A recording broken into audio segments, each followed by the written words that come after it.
Gente do céu, que maratona é essa? 17º dia de 44 dias lendo a Bíblia inteira. E hoje eu li 1º e 2º Macabeus. 1º Macabeus tem 16 capítulos e aproximadamente 150 versículos, dependendo da tradução. E 2º Macabeus tem 15 capítulos e entre 40 a 50 versículos, também dependendo da tradução. Esses livros contêm relatos detalhados da revolta dos Macabeus e são importantes para entender a história e a cultura judaica da época. Vamos então no resumo de 1º Macabeus, capítulo por capítulo. Fica comigo. Capítulo 1. Após a morte de Alexandre o Grande, o império se divide e os judeus enfrentam a opressão sob o domínio seleucida. No capítulo 2, Matatias, que é o pai de Judas Macabeu e que também é um sacerdote, ele se recusa a adorar os ídolos e reúne os seus filhos para lutar pela liberdade. No capítulo 3, Judas Macabeu se mostra um líder incrível. Ele lidera essa revolta e obtém várias vitórias, mostrando coragem e fé.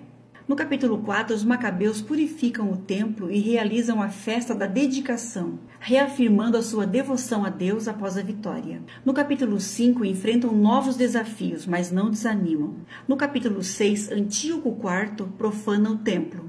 Mas os Macabeus permanecem firmes em sua fé e determinação em restaurar o templo e a adoração verdadeira. Capítulo 7, a resiliência dos Macabeus cresce. E eles enfrentam traições e dificuldades, mas continua a inspirar esperança entre os judeus. Capítulo 8. Uma aliança é feita entre os Macabeus e Roma, buscando apoio para fortalecer a luta pela liberdade do povo judeu.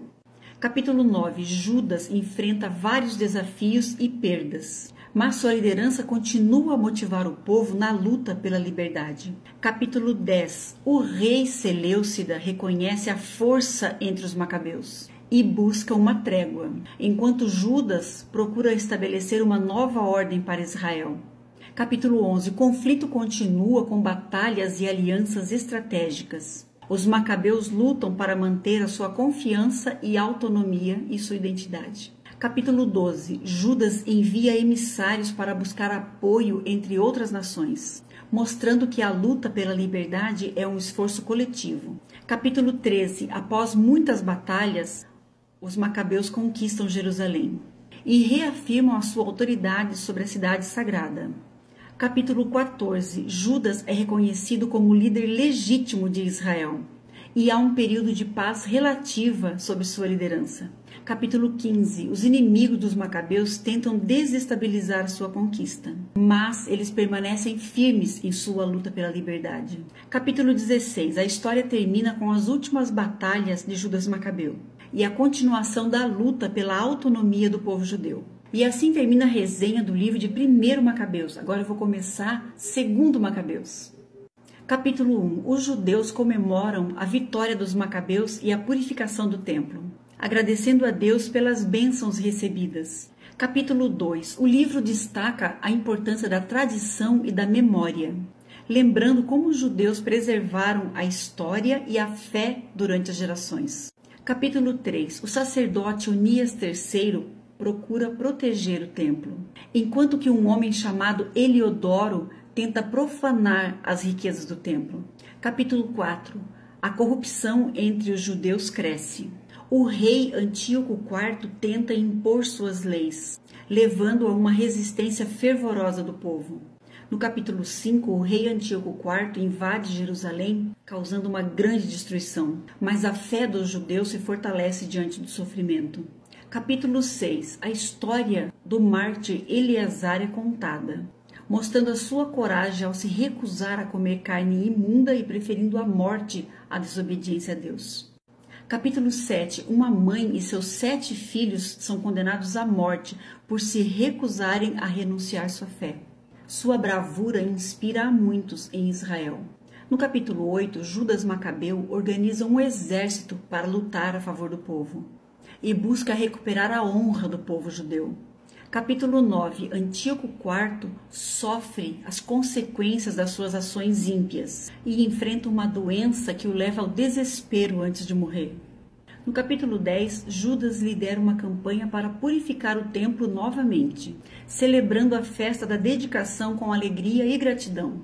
No capítulo 11, os macabeus enfrentam novos inimigos, mas continuam firmes em sua luta pela liberdade e pela restauração da adoração verdadeira.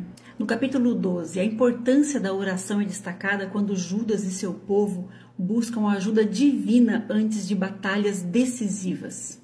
Capítulo 13, Judas conquista várias cidades e fortalezas, reestabelecendo a segurança entre os judeus que anseiam pela paz. Capítulo 14, novas alianças são formadas entre os macabeus e outras nações, mostrando que a luta pela liberdade é universal e solidária. Capítulo 15, o livro conclui com as últimas vitórias dos macabeus, reafirmando a importância da fé, coragem e união entre o povo judeu. Para entender melhor o livro dos Macabeus, precisamos entender um pouquinho mais quem foi Judas Macabeu. Fica só mais um pouquinho que já está quase acabando, tá? Judas Macabeu foi um líder militar e uma figura central importantíssimo na revolta dos Macabeus, que ocorreu entre 167 e 160 a.C. Essa história ocorreu na Judéia durante o domínio seleucida. Ele é conhecido especialmente por sua luta contra a opressão religiosa e cultural imposta pelo rei Antíoco IV Epifânio, que havia tentado impor a helenização e impedir as práticas judaicas. Ele morreu no ano de 160 a.C., mas seu legado continuou através de seus irmãos e da dinastia Asmoneia, que surgiu após a revolta. Judas Macabeu é lembrado como um herói nacional em Israel e é celebrado pela sua determinação em defender a fé judaica. Assim eu termino essa dupla resenha e meu próximo livro a ser lido será o livro de Jó. Fui!